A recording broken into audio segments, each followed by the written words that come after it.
என்ன பாவா நல்லா இருக்கீங்களா?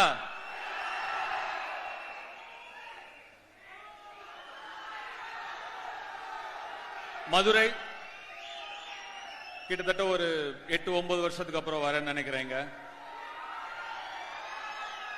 என் மனசுக்கு ரொம்பவும் நெருக்கமான ஒரு ஊரு. நிறைய காரணங்கள் இருக்கு.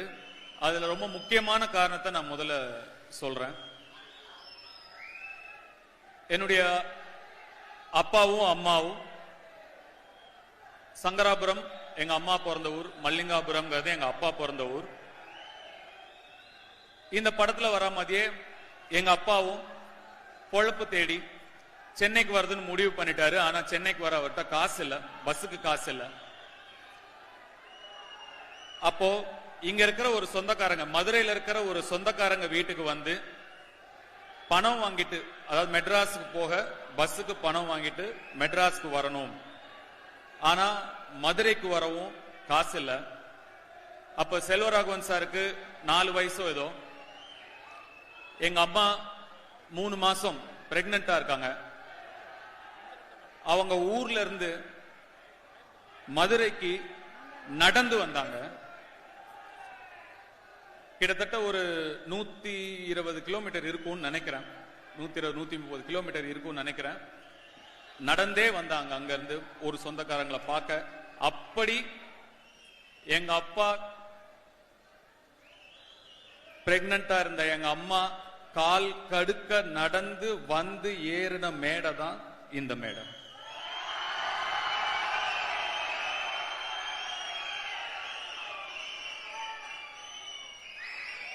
நான் எவ்வளவோ ட்ரை பண்ண அவங்களை எப்படியாவது இங்க கொண்டு வரணும்னு. எனக்கு இந்த மொமெண்ட் இன்னும் முழுமையாகவும் நிறைவாகவும் இருந்திருக்கும். ஒரு சில காரணங்களால அவங்களால வர முடியல. எனக்கு மதுரையில நிறைய சொந்தக்காரங்க இருக்காங்க,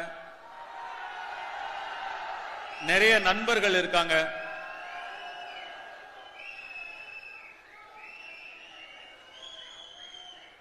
இங்க இருந்து அங்க இருந்து கை தட்டிட்டு விசில் அடிச்சிட்டு இருக்கிற நீங்கெல்லாம்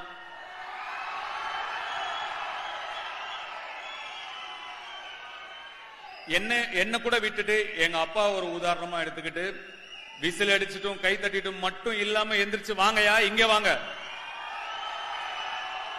வரணும், உழைக்கணும், உழைச்சு இங்க வரணும். எல்லாராலையும் முடியும். கண்டிப்பா நீங்க இதை செய்யணும். செய்வீங்கல்ல?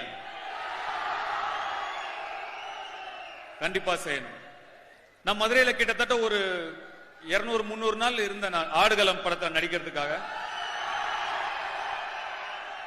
இந்த மதுரையில நான் ஓடாத தெரு கிடையாது, ஆடாத தெரு கிடையாது. திருப்பரங்குன்றத்தெல்லாம் கிட்டத்தட்ட 30 நாள் இருந்தேன் நானு. எனக்கு ரொம்ப ரொம்ப மனசுக்கு நெருக்கமான ஒரு அனுபவமா இருந்தது.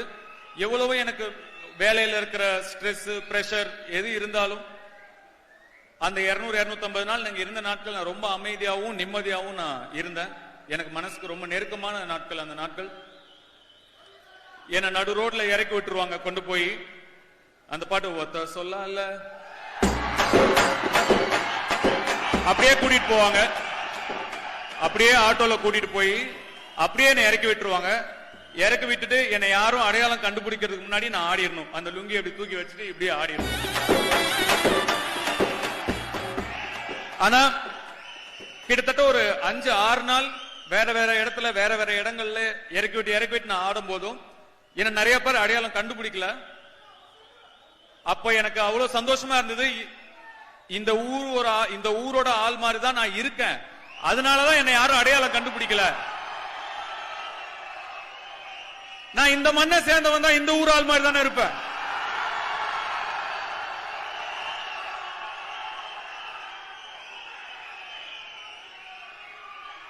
சாவமில்ல கைய வச்சேண்டு வை கொண்டே புரு.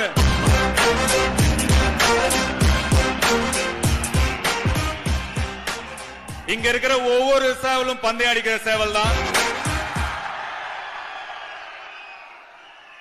அந்த படம் ரிலீஸ் ஆகும்போது நிறைய படங்கள் சென்னையில ஃபர்ஸ்ட் டே ஃபர்ஸ்ட் ஷோ பார்ப்போம். ஷூட்டிங் இல்லைன்னா ஃபர்ஸ்ட் டே ஃபர்ஸ்ட் ஷோ போக முடியும், இல்லைன்னா அதுவும் முடியாது.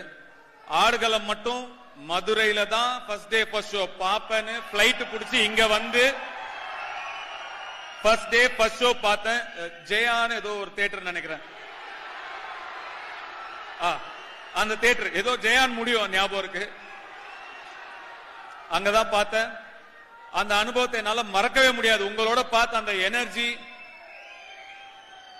என்னால மறக்கவே முடியாது. ஒரு சின்ன சின்ன விஷயத்துக்கும் எனக்கே நிறைய விஷயங்கள் புரியல. அதெல்லாம் படம் பார்க்கும்போது நீங்க எப்படி ரியாக்ட் பண்ணீங்களோ அதை பார்த்து தான் எனக்கு புரிஞ்சுது. அந்த அனுபவத்தை என்னால மறக்கவே முடியாது. இந்த இட்லி கடை ஒரு சாதாரண படம், சிம்பிளான படம்.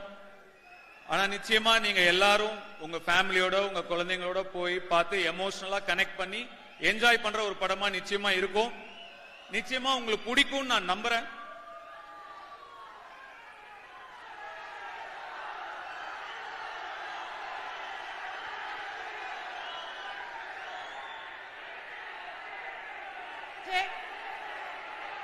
சார் ரொம்ப நேரமா நான் பேசுறது எனக்கு கேட்கல சார், அதனால ஹை டெசிபல்லே பேசிட்டு இருக்கேன். எனக்கு நீங்க என்ன கேக்குறீங்கன்னு சரியா புரியல. வடசென்னை 2 சார், வடசென்னை 2 வடசென்னை 2 கேக்குறாங்க சார். வடசென்னை 2 அடுத்த வருஷம் படப்பிடிப்பு ஆரம்பிக்கும். அதுக்கு அடுத்த வருஷம் ரிலீஸ் ஆகும்.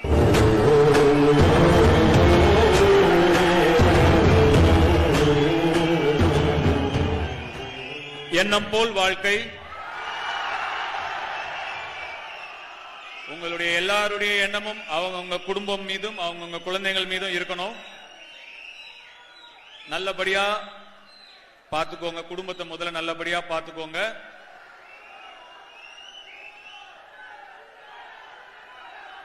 அக்டோபர் 1ஆம் தேதி திரையில சந்திப்போம். சார், மதுரை மக்களுக்காக நான் வந்து பேசாம இருந்தா அது ரொம்ப தவறாயிடும். நீங்க சென்னையில பாடினீங்க, கோயம்புத்தூர்ல பாடினீங்க, அப்ப மதுரையில கேளுங்கப்பா, உனக்காக தானே பேசிட்டு இருக்கீங்க.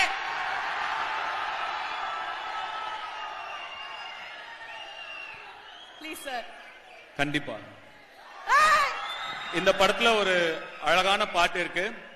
ராஜு முருகன் ஜோக்கர் என்ற படம் எடுத்தார் இல்லையா, ராஜு முருகன் டைரக்டர், அவர் லிரிக்ஸ் எழுதினார் இந்த பாட்டுக்கு. நான் அந்த பாட்டு பாடுறேன் உங்களுக்கு. இது இருக்கா, மைனஸ் ட்ராக் இருக்கா? இருக்கு சார், ப்ளே பண்ணுங்க.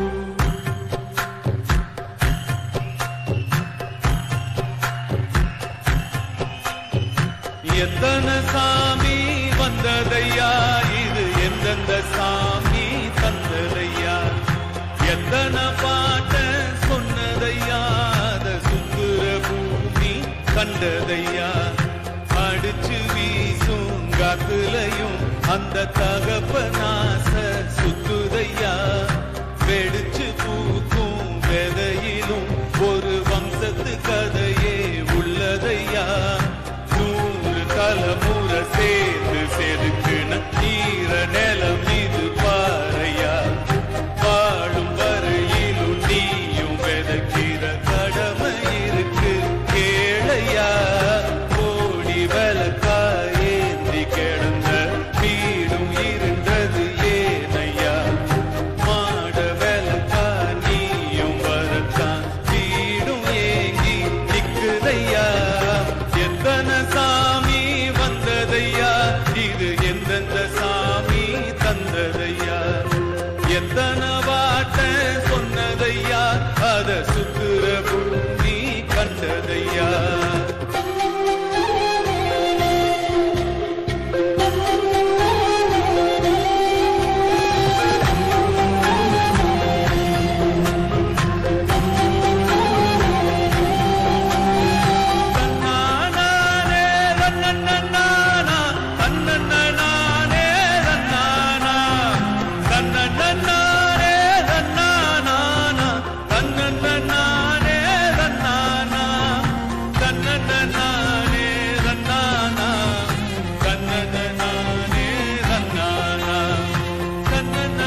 நெஞ்சுக்குள் நீயும்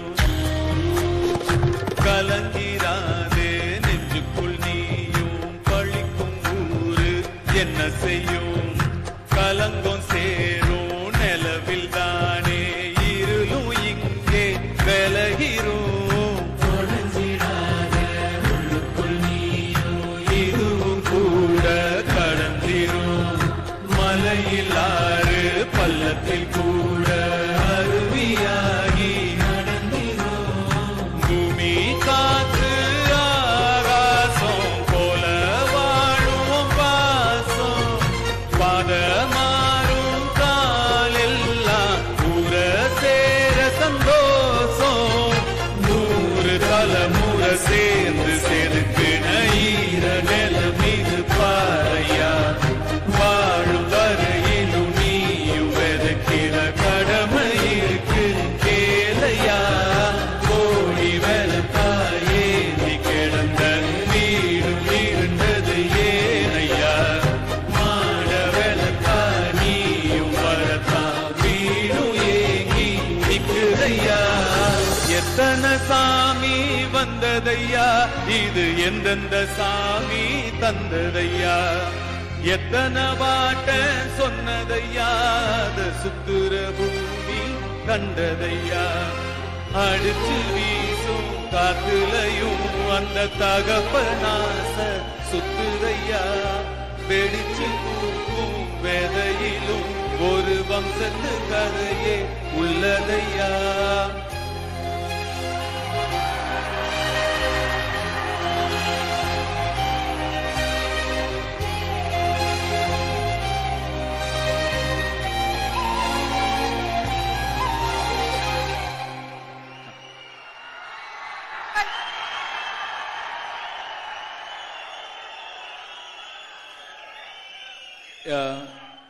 இந்த இடத்துல இந்த பாட்டோட லிரிக்ஸ் வந்து இந்த படத்தோட மொத்த ஜீவனும் இந்த பாட்டோட வரிகள்ல இருக்கு.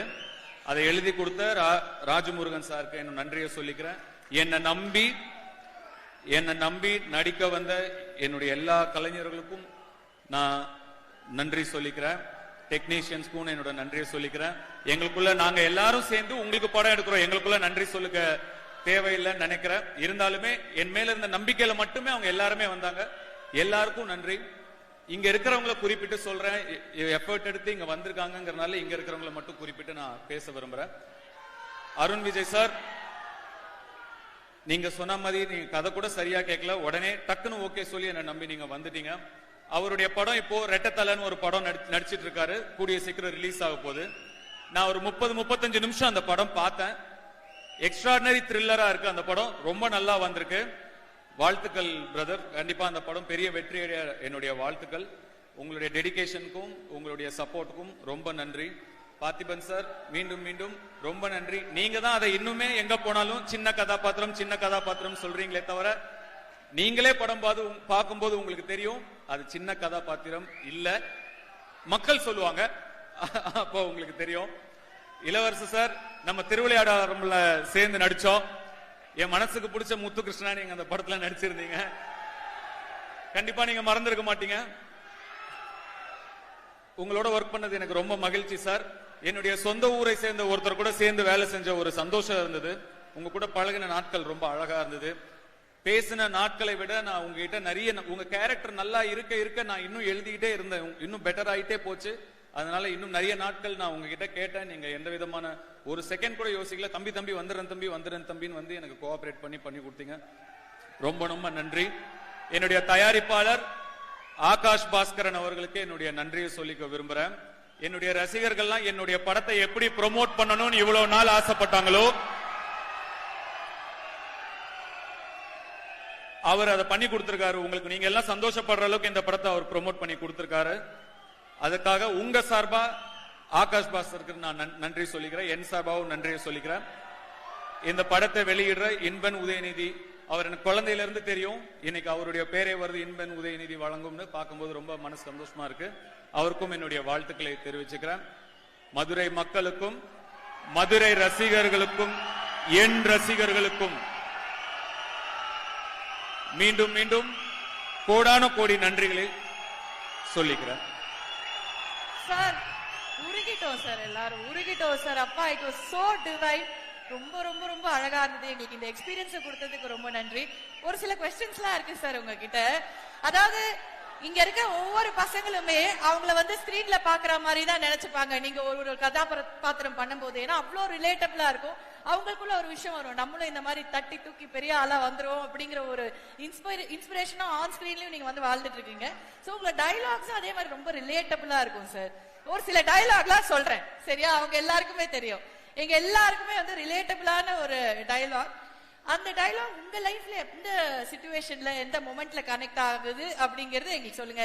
பாட்டு நம்ம கேட்டா பாடுவாரு, பட்டு பட்டுன்னு பதில் சொல்லுவாரு. அதுதான் நம்ம டி சார். கண்டிப்பா இது வந்துரும் நம்மளுக்கு வேற மாதிரி.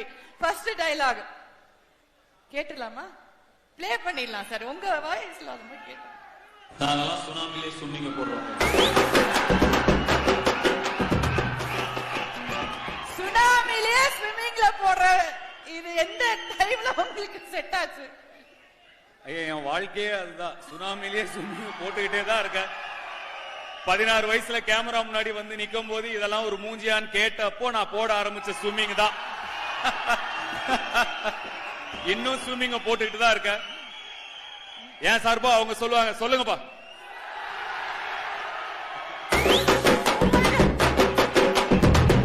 Okay, thank you. அடுத்த டயலாக் போயிடலாமா? எல்லாம் மடப்பாடமா நமக்கு தெரியும். டிஜே அடுத்தது பிளாக் ப்ளே பண்ணு. சேட்டை பிடிச்ச பையன் சார், ரொம்ப ஜாலிக்காகலாம் என்ஜாய் பண்ணுவான் சார். சேட்டை பிடிச்ச பையன் சார், சும்மா ஜாலிகளா என்ஜாய் பண்ணுவான். மாறி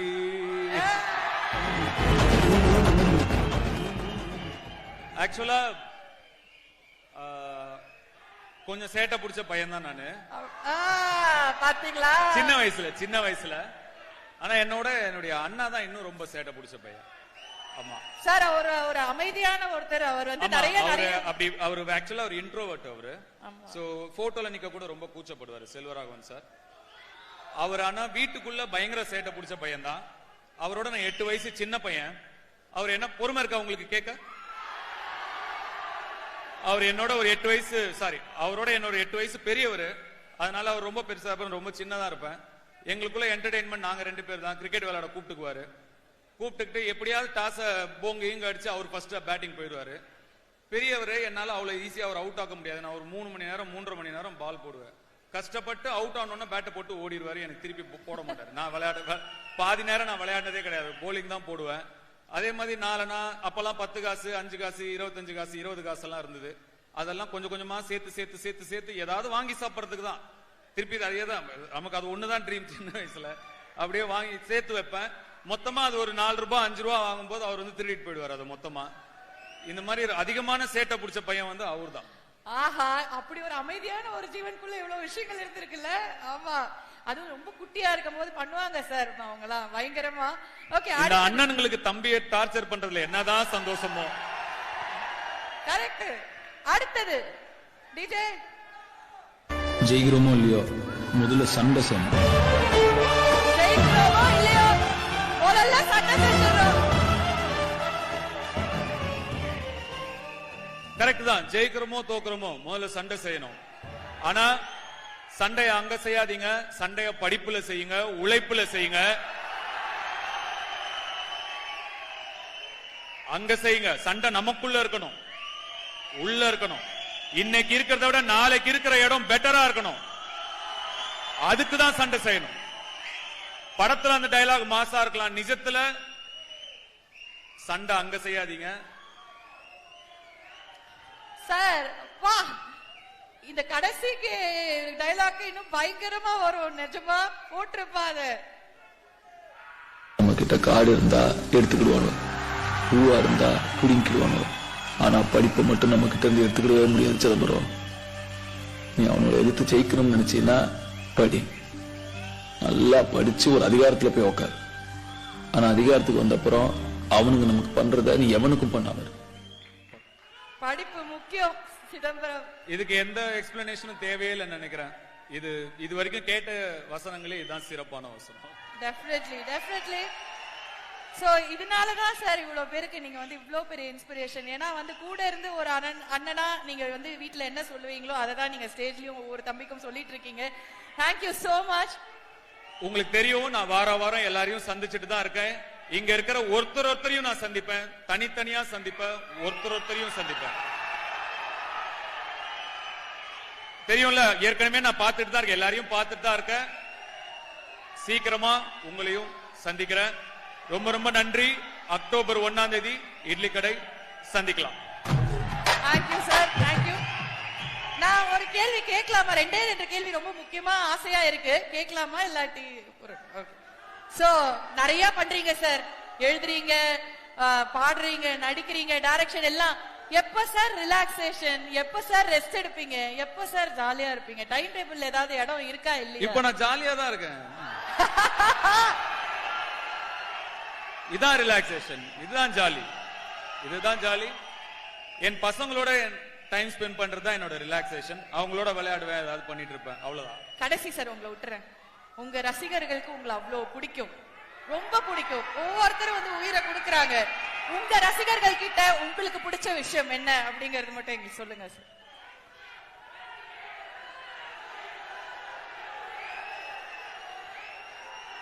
என் ரசிகர்கள் கிட்ட எனக்கு ரொம்ப பிடிச்சது நிறைய இருக்கு.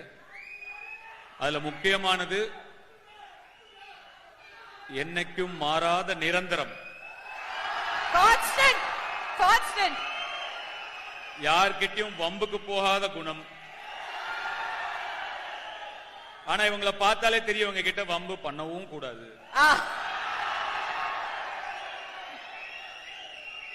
என்ன நான் திரும்பி சொன்னதுதான், எவ்வளவு நன்றி சொன்னாலும் பத்தாது. சாதாரணமா அங்க அவங்கள நடுவுல இருந்த ஒருத்தனை இங்க வச்சு உங்க நண்பனா, உங்களுக்கு பிடிச்ச நடிகனா, உங்க குடும்பத்துல ஒருத்தனா வச்சு என்ன அழகு பாக்குறீங்க.